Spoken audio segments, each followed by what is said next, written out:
What's up guys, it's me Jeremy. When it comes to League, we can plan and play as good as possible, but there will always be some situations that end up poorly, especially those that are out of our control. However, how you use those bad situations is just as important as how you use your good situations. Let's get started. There's always going to be bad things that happened. Lost fights, ganks, mistakes, and so on. However, most of the time when your opponent capitalizes on something, they will be giving up small advantages in the process. These kinds of advantages usually go unnoticed, since they are easily overshadowed by the big things that are being gained. Because the thing is when your opponents make a play somewhere on the map, they are always going to leave open an opportunity to capitalize somewhere else.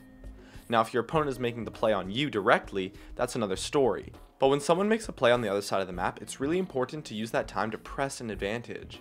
The most common is going to be when the opponent's jungler is ganking.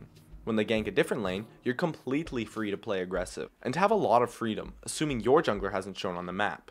You can use that to harass in a much safer way than your opponent, or you can push the wave heavily and deal damage to the tower or things like that, or you can invade to steal buffs or roam or tons of other things.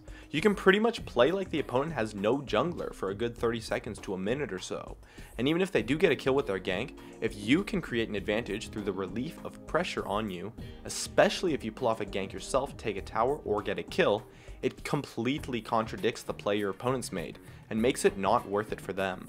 When pressure is relieved on you, it gives you so much room to take advantage, it's ridiculous. And the same thing goes for when opponents are roaming or things like that. It doesn't just have to be the jungler.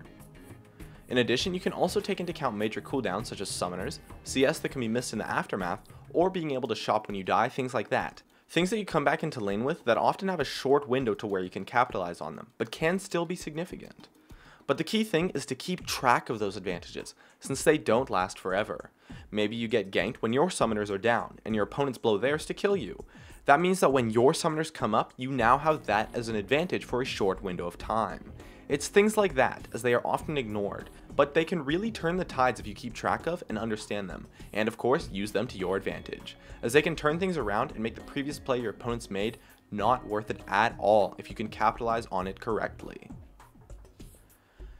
My name is Jeremy, and that's it for my video on taking advantage of bad situations. If you enjoyed this video, feel free to check out some of my others on the screen right now, or stay connected at facebook.com/gamingcurios. Drop a like and make sure to subscribe for some more awesome content in the future. As always, thank you so much for watching, and I'll see you guys next time.